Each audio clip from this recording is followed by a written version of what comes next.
it's Riley with Flash. Today I have part 2 of Nancy Drew, Haunting of Castle Malloy. So we'll jump right in, and we are starting off with heading on outside.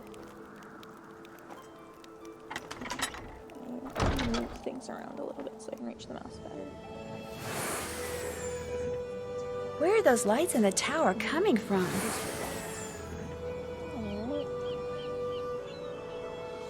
Weird things going on right here. Okay. We will head to talk to Donal and see what he has to say.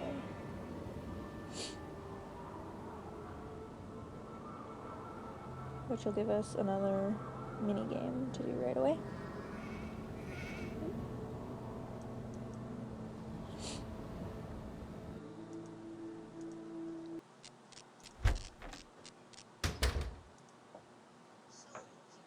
So, you're not so keen on staying at the castle after all, then? I'm staying there. I just wanted to talk to you. Come to me for a bit of aid and advice, did you? Well, I've got none to give. Not till I got the day's troubles behind me and a crow's nest in front of me. Huh? The mix maid suddenly took ill, leaving poor Seamus on his own, running back and forth, trying to mix and serve at the same time. I heard her soon as I walked in, yet here I sit, dying of thirst. I'll do no talking till I get me crow's nest, and there's the sorry truth of the matter. But now, were some spry and spunky lass to lend poor Seamus a hand by taking over the mixing for a while, that would surely speed the plough. Sounds good to me. I'll see to it you get your crows whatever, ASAP. Gonna play mix maid for a while, are ya? Well, here's what you're to do. I'll take the orders and put the tickets up here. Each ticket will have no more than 2 drinks on it. And to save time, I draw little pictures instead of writing out their names. The mixing book will tell you which little picture stands for what drink. It'll also tell you what's in each drink and how to make each drink. Now, to pour something, put the silver mixing glass under either the juice tap or the beer tap. Then, press whatever button the mixing book tells you to press. The book will also tell you how many times to press it. If the drink needs blending, you'll see a picture of a blender at the top of the column in the book. You're to put the solid ingredients into the blender first, then pour whatever's in the mixing glass into the blender. Then press the red button, and when the blending's done, just reach under the counter and find the serving glass that's pictured in the book. Put the serving glass on the grey mat and pour everything from the blender into the serving glass. If the drink doesn't need blending, just find the right serving glass, put it on the grey mat, and pour everything you've poured into the mixing glass into the serving glass. Then, add anything else the book tells you to add, put the serving glass on the tray to the right of the ticket it goes to, and start fixing the next drink. Soon as you've made all the drinks on a ticket, ring the bell and I'll serve 'em up. Just remember, if the orders start coming thick and fast and the tickets start piling up, you're to make the drinks on the ticket closest to the bell first. Now, you'll be making no mistakes, I'm sure. But if you do, just toss the glass into the rubbish bin down there to the right and start over. Mind you, lass, you must do the mixing fast and proper. The quicker you mix, the more tips you'll be keeping. To work with you now.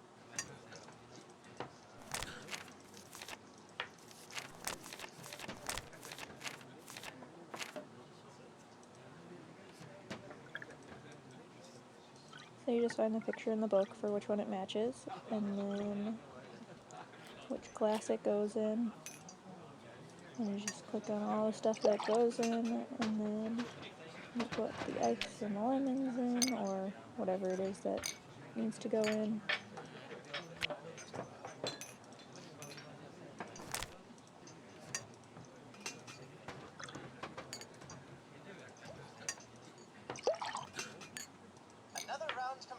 Another round completed.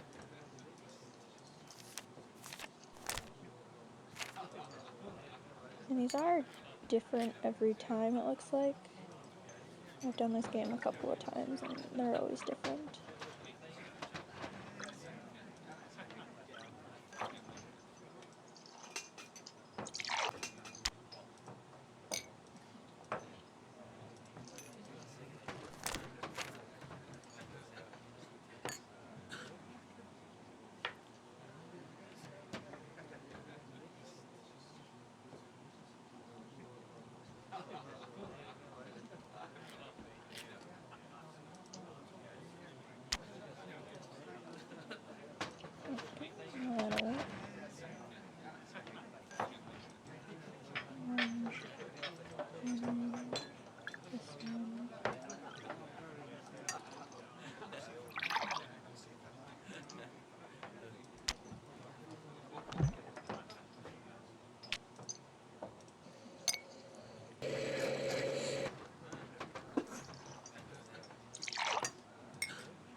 Yes.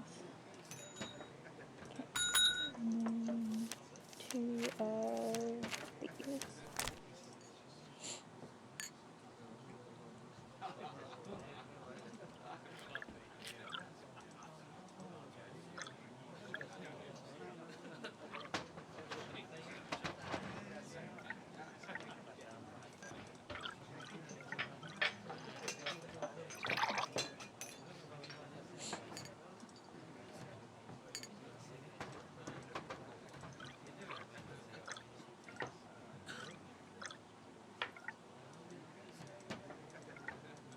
Whoops.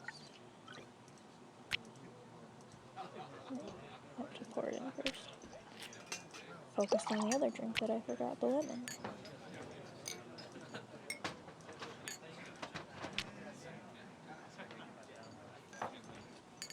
There we go. Ah, not a moment too soon. All done and dusted, are ya?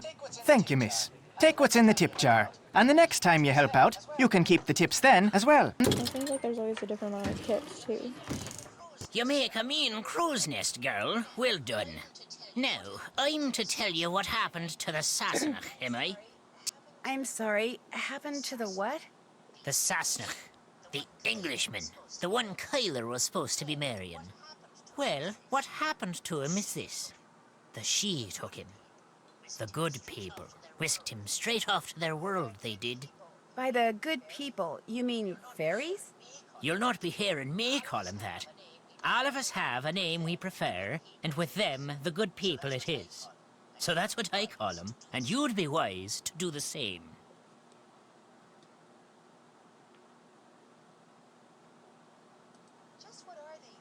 Just what are these good people going to do with him? Whatever they please. He's in their world now, and he'll not be coming back. That's as much of the truth as we'll ever know. 'Tis not the first time the good people have seen fit to meddle in the affairs of Castle Malloy. Caused the explosion they did. Explosion? Aye, the one that half destroyed the place. The man who lived there in 1944, Brendan Malloy was his name.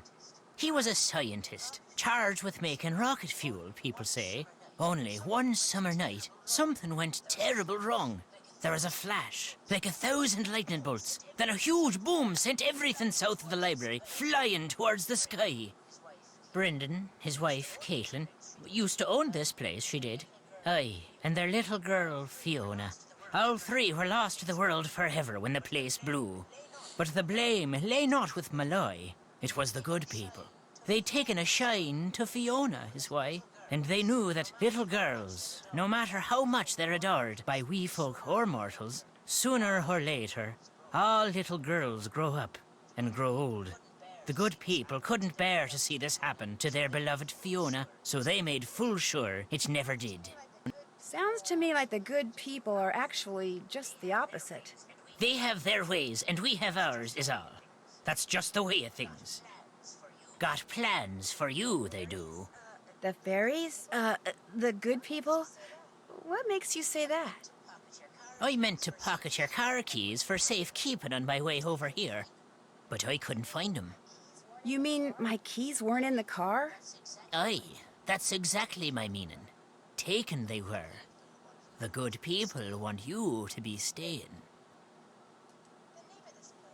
The name of this place. Just what exactly is a banshee? A woman, one of the good people, as alive as you and me, with wild hair almost as long as the tattered grey robe billowing up around her whenever she appears. Sometimes she takes on the form of a hooded crow, but it's the sound she makes, her terrible wailing, that strikes fear in the human heart. Because when a mortal hears the wail of a banshee, it means someone is about to die. I saw someone with long hair and a gray robe outside the castle tonight. Did you know? It ran across the road in front of me. That's why my car's in the ditch. Not till I was 50 and 4 did I see a banshee. To see one at your age, on your very first night in Ireland. A special lass you are indeed.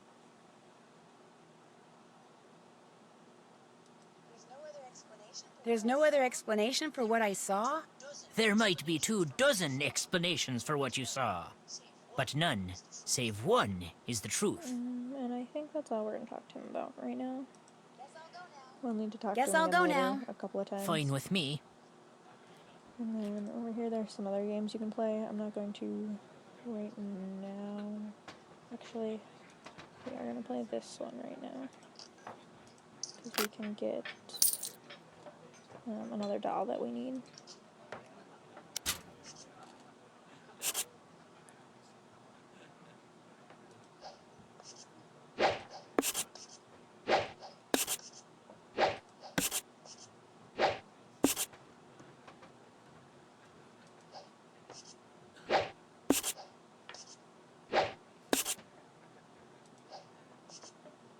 And 16. There we go. And then we can head back to, actually we can do the phone booth. I don't know what numbers we all have right now.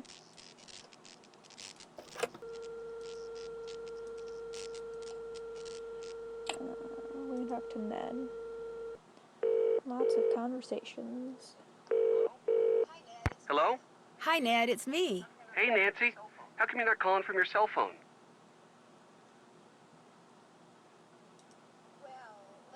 Well, let's just say you were right about driving and using my cell phone. Sort of. You were in a car accident? Yeah, but you heard me hang up, so I wasn't really talking on the phone. I just had it in my hand. Even though I did wind up in a ditch. I'm fine, but the rental car and my cell phone are pretty much history. You drove into a ditch? Something that kind of looked like a woman and kind of didn't ran across the road right in front of me. I had to swerve to miss her, or it, or whatever. What do you mean it kinda looked like a woman? It had all this long, wild hair, and it was wearing something flowing, like a dress or a robe. But its face, it just didn't look human.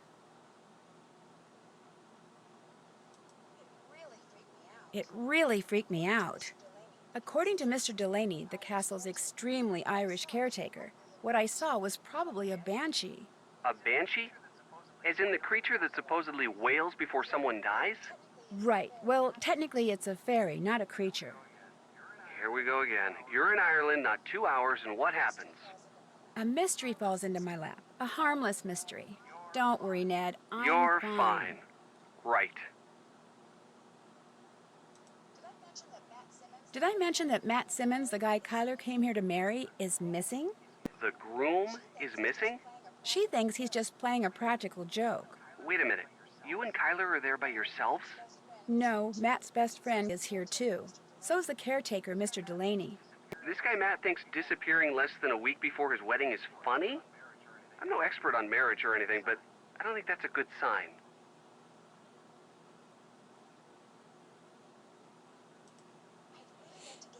I'd really like to get into the tower of Castle Malloy.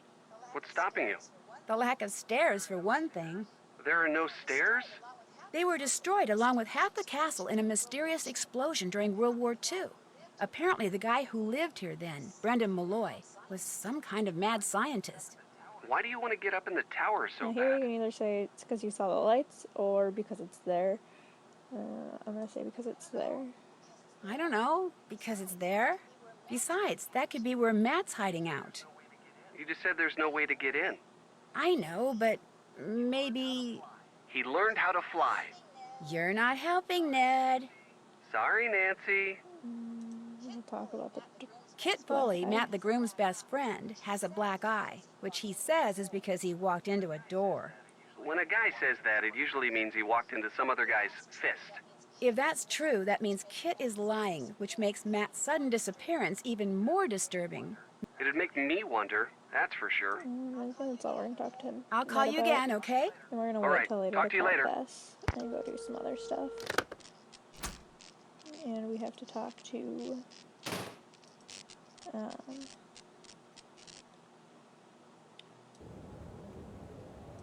the girl again. Because then we'll have another person to call. And we're going to go this way. To the garden. I believe there's some stuff here we can pick up.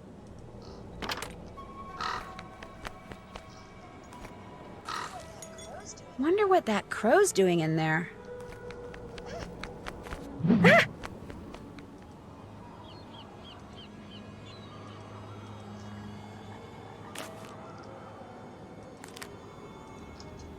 Those are the vows that she was writing. So we'll be able to ask her about that.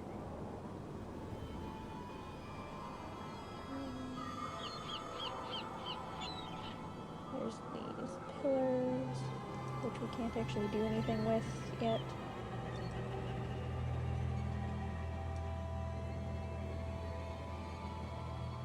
And then down here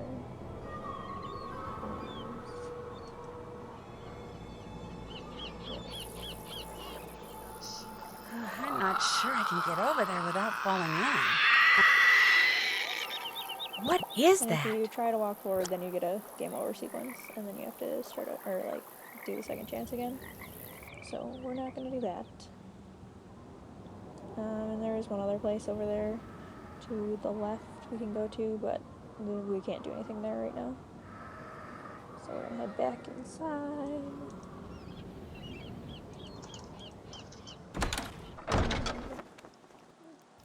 Talk to the fortune teller.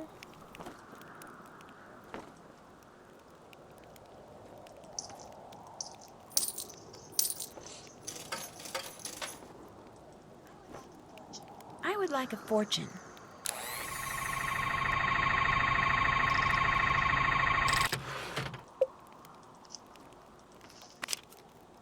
If you're lucky enough to be Irish, then you're lucky enough.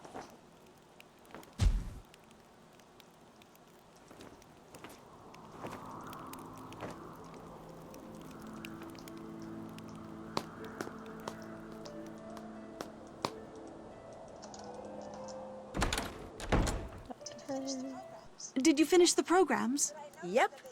But I noticed that they say the best man is someone named Alan Payne. If Kit is Matt's best friend, why isn't Kit the best man? Matt said that's the way Kit wanted it. He got here early too. But when Matt vanished, Alan was certain that Matt was playing a joke and refused to be the butt of it. So he went back to London, saying he'll reappear only when Matt does and not a moment before. You know, perhaps you should give Alan a call. And there's the other person we get to talk 0044 to. 020 7946 0481. He may have seen something while he was here that could help you find Matt. Have you a phone? Not one that works. You'll have to use the phone down the road at the inn. My cell phone gets absolutely no reception here. If Matt was staying in the nursery, where's his luggage? Right there by his cot. It's not there now.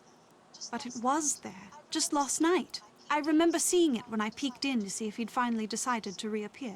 At least, I think I saw it last night. If it's not there now, perhaps Donal moved it, took it to storage or something. Because I know I saw it after Matt went missing. So it's around here somewhere, I'll show her just the like he's glasses. around here somewhere. I'm sure of it. I found these glasses in the fireplace in the nursery. Those are Matt's. You found them in the fireplace? Did you look there when you were searching for Matt? Of course not. Why would we look in the fireplace? Matt never, ever took his glasses off. Mostly because without them, he can't see 2 feet in front of him.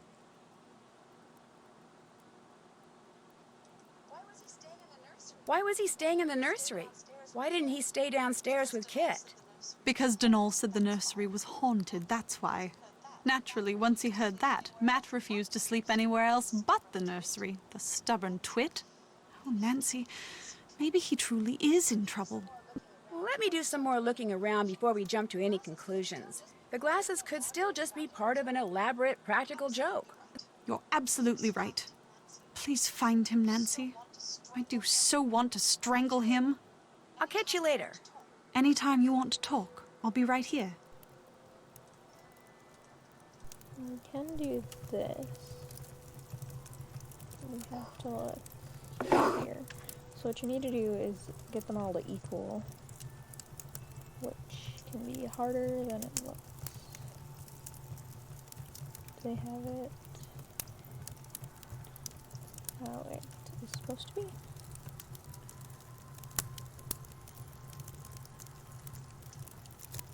We'll do that one next time.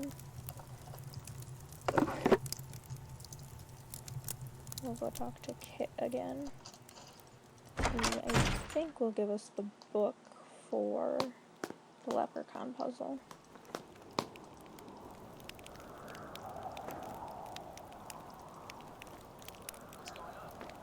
What's going on? If you and Matt are best friends, how come you didn't want to be his best man? Actually, I did. But Matt mentioned that it would be a good move for him politically if he asked this guy he knows from work, Alan Payne, to be his best man. And I said, hey, do it. So he did. No big deal.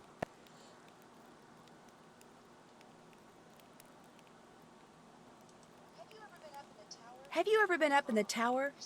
Uh-uh. You saw the stairs, or what's left of them. There's no way to get up there. Was Matt by any chance into rock climbing?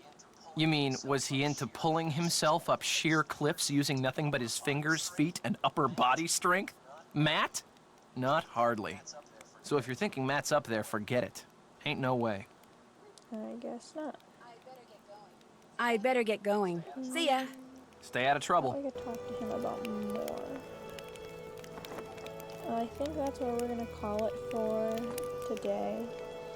And then we will do that other puzzle next tomorrow. So, thanks for watching, everyone. I hope you enjoyed today's video, and I will have another video up for you guys tomorrow. Bye!